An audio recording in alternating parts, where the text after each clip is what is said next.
타이틀, 발달장애인을 위한 알기 쉬운 사이버 범죄 예방, 사이버 성범죄. 인터넷은 편리한 만큼 위험한 유혹도 많기 때문에 항상 주의해야 하는데요. 사이버 성범죄란 인터넷과 같은 사이버 공간에서 발생하는 성범죄를 말합니다. 이 범죄는 개인적인 사진이나 동영상을 요구하거나 협박도 당할 수 있습니다. 인터넷의 특성상 사진이나 동영상이 무분별하게 확산될 수 있으니 항상 주의하고 조심해야 합니다. 불법 촬영이란 상대방의 허락 없이 상대방의 몸이나 얼굴을 몰래 찍는 것을 말하는데요. 다른 사람의 동의 없이 사진이나 동영상을 찍는 것은 범죄입니다. 상대방이 허락해서 사진을 찍었다면 그 사진을 마음대로 사용해도 될까요? 정답은 X입니다. 사진을 찍는 것은 허락받았더라도 그 사진을 다른 사람에게 허락 없이 공유하거나 인터넷에 올리면 범죄가 될 수 있습니다. 어떤 사례가 있는지 함께 살펴볼까요? 사례 재현 영상. 탈의실에서 유니폼으로 갈아입고 있는 것 같네. 혜린과 미진. 얼른 갈아입어야겠다. 단추가 잘 풀어지지 않는 미진. 오늘따라 단추가 왜 이렇게 안 풀어지지? 미진의 모습을 사진 찍고 있는 혜린. 혜린아, 뭐 하는 거야? 너 뭘 촬영한 거야? 설마 나? 야, 당장 지워. 미진아, 장난이야. 너 셔츠 벗는 모습이 웃겨서 좀 찍었어. 금방 지울게. 모두가 있는 단체방에 미진의 사진을 보내는 혜린. 미진이가 자켓 벗는 중에 찍었어. 표정 진짜 대박. 혜린아, 이걸 왜 단톡방에 올려? 재밌잖아. 넌 이게 재밌니? 우리끼리인데 뭐 어때? 장난이지 장난. 몰래 사진을 찍어놓고 그냥 장난이라고? 대표님과 경찰이 이야기하고 있는 방으로 들어가는 혜린. 안녕하세요, 대표님. 무슨 일이신가요? 혜리 씨, 이런 행동이 얼마나 큰 문제인지 알고 있나요? 네? 무슨 일이신가요? 혜리 씨가 미진 씨 사진을 단톡방에 올렸다고 들었습니다. 사진을 올리긴 했는데 별거 아니었어요. 그냥 친한 동료들끼리 있는 단톡방이었고 장난으로 올린 거였는데요. 아무리 장난이라도 상대방 허락 없이 몸 사진을 찍고 다른 사람에게 보낸다는 건 명백한 범죄입니다. 혜린 씨 행동은 불법 촬영에 해당되고 처벌받을 수 있습니다. 죄송합니다. 장난으로 올린 게 이렇게 될 줄은 몰랐어요. 불법 촬영은 장난이 아닙니다. 피해자에게 심각한 고통을 줄 수 있는 행동이고 사회적으로도 큰 문제가 됩니다. 혜리 씨, 이번 문제는 회사 내에서도 큰 문제가 될 것입니다. 정말 죄송합니다. 제가 너무 경솔했어요. 타이틀, 사이버 성범죄 첫 번째, 불법 촬영편. 상대방의 허락 없이 사진을 찍고 이를 다른 사람과 공유하는 것은 명백한 범죄 행위이며 피해자에게 심각한 정신적 고통을 줄 수 있습니다. 상대방이 사진을 찍는 것을 허락했다고 해도 그 사진을 허락 없이 인터넷에 올리거나 다른 사람에게 보내는 것 역시 안 된다는 점 참고하세요. 그렇다면 불법 촬영 피해를 예방하려면 어떻게 해야 할까요? 상대방의 허락 없이 사진이나 동영상을 절대 찍지 않습니다. 상대방의 사진과 동영상을 인터넷에 올리거나 다른 사람에게 보내지 않습니다. 허락이 없는 경우에는 불법입니다.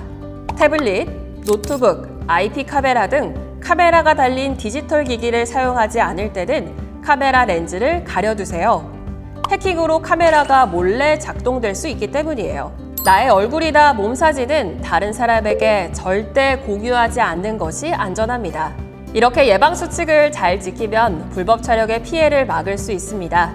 소중한 개인정보를 보호하기 위해 항상 주의하세요. 타이틀, 사이버 성범죄 두 번째, 불법 성영상물 편. 여러분, 불법 성영상물이 무엇인지 알고 있나요? 불법 성영상물이란 상대방의 허락 없이 촬영된 성적인 영상이나 상대방의 허락 없이 다른 사람에게 공유된 성적인 영상을 말합니다. 이런 영상들은 상대방의 동의 없이 만들어지거나 퍼지기 때문에 범죄로 간주되고 이를 보거나 저장하거나 공유하는 행위도 모두 처벌받을 수 있습니다. 그럼 사례를 함께 볼까요? 회사 휴게실에서 휴대폰으로 영상을 이거 보고 있는 진짜 웃겨. 야, 수영과 너도 재민. 한번 봐봐. 먼저 보자. 진짜 웃기네. 야, 근데 나도 재밌는 영상이 있어. 근데 좀 수위가 세긴 해. 야, 뭔데? 보여줘봐. 이거 몰래 찍힌 것 같은데. 아, 야, 뭐 어때? 우리끼리 보는 건데.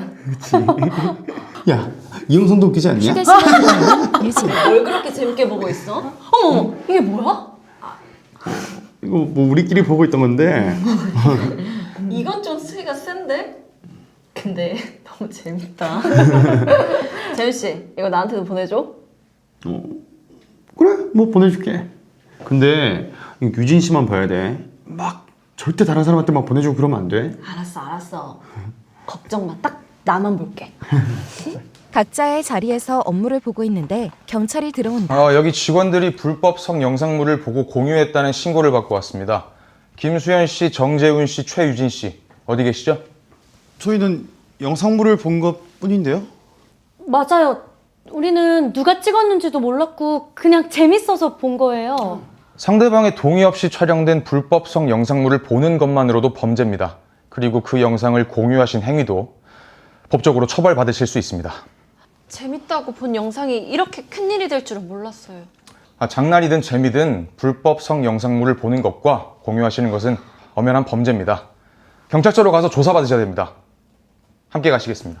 타이틀 사이버 성범죄 두 번째 불법 성영상물 불법 형. 성영상물을 보는 것, 저장하는 것, 공유하는 것, 이 모든 것이 처벌 대상이라는 점 잊지 마세요. 그럼 불법 성영상물의 피해를 예방하려면 어떻게 해야 할까요? 호기심으로라도 상대방의 허락 없이 몰래 찍힌 성영상물은 절대 보지 않습니다. 불법 성영상물을 스마트폰이나 컴퓨터에 저장하지 않습니다. 불법 성영상물을 다른 사람에게 공유하거나 인터넷에 올리지 않습니다. 이런 행동은 모두 범죄입니다. 다른 사람이 보낸 의심스러운 인터넷 주소나 동영상 파일은 절대 열어보지 않는 것이 안전합니다. 불법적인 영상물은 보지도 저장하지도 다른 사람과 공유하지도 않아야 합니다. 예방수칙을 잘 지키면 불법 성영상물의 피해를 예방할 수 있습니다. 타이틀 사이버 성범죄 세 번째 온라인 그루밍 성범죄 여러분, 온라인 그루밍 성범죄에 대해 들어보셨나요? 온라인 그루밍 성범죄란 상대방이 온라인에서 나의 마음을 지배한 후 나에게 성적인 범죄를 저지르는 것을 말합니다. 상대방은 보통 먼저 친근하게 다가와서 믿음을 쌓기 때문에 내가 성범죄를 당하는지도 모르게 되는 경우가 많기 때문에 항상 조심해야 하는데요. 그럼 온라인 그루밍의 사례를 함께 보시죠. 사례 재현 영상. 퇴근하고 침대에 앉아 핸드폰을 하고 있는 지혜. 친구 신청이네? 누구지? 어머나, 이 사람 나랑 좋아하는 게 비슷하네. 커피 좋아하고 바리스타도 하고. 친구 신청을 그렇다면- 허락하고 메시지를 나눈다. 안녕하세요. 반가워요. 친구 수락해 주셔서 감사합니다. 친해지고 싶어요. 좋아요. 저는 요즘 카페 투어 다니는 거에 빠졌어요. 와, 저도 카페 가는 거 진짜 좋아해요. 다음 날에도 메시지를 주고받는다. 오늘 하루 어땠어요? 바빴죠? 조금 바빴어요. 근데 일 끝나고 나니까 조금은 여유롭네요. 그래도 오늘도 고생 많았어요. 전 오늘 카페 가서 예쁜 디저트 먹었어요. 사진 보여드릴까요? 우와, 진짜 예쁘다. 저런 디저트 먹으면 기분이 좋아지죠. 지혜 씨, 오늘 무슨 일 있었어요? 기분 안 좋아 보여서요. 어떻게 알았어요? 사실 일 때문에 스트레스를 많이 받았어요. 힘들 때는 언제든 얘기해 주세요. 내가 힘이 되어 줄게요. 고마워요. 그렇게 말해주니까 마음이 좀 풀리네요. 당연하죠. 지혜 씨는 소중한 사람이니까요. 한 달이 넘게 메시지를 주고받은 지혜. 혹시 너 남자친구 사귀어 본 적 있어? 뽀뽀는 해봤어? 나 정말 외로운데 지혜 사진을 보내줄 수 있을까? 이상하긴 하지만 나를 좋아한다고 했으니까 이 정도는 괜찮은 건가? 고민하다 사진을 지혜야. 보내는 지혜. 정말 너무 예쁘다. 사랑해. 너도 나 사랑하지? 나도 당연히 사랑하지. 너가 정말 보고 싶어. 지혜야, 내일 우리 집으로 올래? 정말? 집으로? 내일 꼭 와. 그리고 이건 우리 둘만 아는 비밀이니까 아무한테도 말하지 마. 집을 찾아가기로 결심한 지혜. 대문을 열고 천천히 문 앞으로 가는 지혜. 문을 열어주는 범죄자. 타이틀 사이버 성범죄 세 번째, 온라인 그루밍 성범죄 편. 여러분, 이제 온라인 그루밍 성범죄가 얼마나 위험한지 아시겠죠? 누군가가 나를 좋아한다는 이유로 내 몸 사진이나 동영상을 달라고 한다면 절대 보내면 안 됩니다. 진심으로 나를 좋아하는 사람은 절대 나에게 불편한 요구를 하지 않습니다. 그렇다면 온라인 그루밍 성범죄 피해를 예방하기 위해 어떻게 해야 할까요? 온라인에 나의 이름, 나이, 주소, 전화번호 등 개인정보를 공개하지 않습니다. 모르는 사람의 친구 요청이나 메시지는 수락하지 않는 것이 안전합니다. 온라인에서 만난 사람과 직접 만나지 않는 것이 좋습니다. 만약 꼭 만나야 한다면 가족이나 보호자에게 미리 알리고 사람이 많은 장소에서 만나세요. 상대방이 성적인 말을 하거나 성적인 요구를 한다면 그 즉시 차단하세요. 예방수칙을 잘 지키면 온라인 그루밍 성범죄 피해를 예방할 수 있습니다. 항상 주의하고 불편한 요구는 단호하게 거절하세요. 지금까지 다양한 사이버 범죄와 그 예방 방법에 대해 알아봤습니다. 그런데 만약 사이버 범죄의 피해자가 됐다면 어떻게 해야 할까요? 지금부터 사이버 범죄 피해 대처 방법을 알려드리겠습니다. 첫 번째, 주변에 도움 요청하기. 사이버 범죄를 당했을 때는 혼자 해결하려 하지 말고 주변에 도움을 요청하세요. 가족, 보호자, 선생님, 직장 상사에게 문제가 발생한 상황을 자세히 이야기하면 문제를 더 잘 해결할 수 있습니다. 두 번째, 사이버 범죄 신고 시스템 이용하기. 사이버 범죄 신고 시스템은 경찰청에서 운영하는 사이트입니다. 피해를 당했다면 신고하기를 눌러 사건을 접수할 수 있습니다. 이후 경찰서에 방문해서 피해 사실을 자세히 이야기하세요. 또한 상담하기를 통해 사이버 범죄와 관련된 상담을 받을 수도 있습니다. 세 번째, 경찰서에 방문하여 신고하기.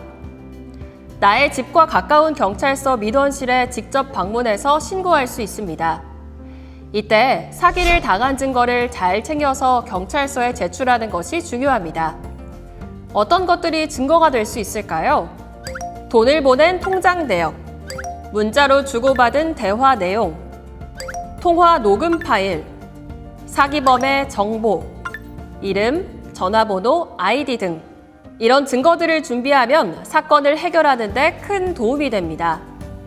사이버 범죄는 우리 주변에서 언제든지 발생할 수 있지만 올바른 대처 방법을 알고 있다면 피해를 줄이고 문제를 해결할 수 있습니다. 여러분, 절대 혼자 고민하지 말고 주변에 도움을 요청하세요. 그리고 경찰과 상담기관의 도움을 받는 것도 잊지 마세요. 여러분의 소중한 정보와 일상을 지키기 위해 항상 경각심을 가지고 주의하는 것, 그것이 가장 중요한 첫걸음입니다. 안전하게 그리고 현명하게 사이버 생활을 이어가시기 바랍니다. 한국장애인고용공단 고용개발원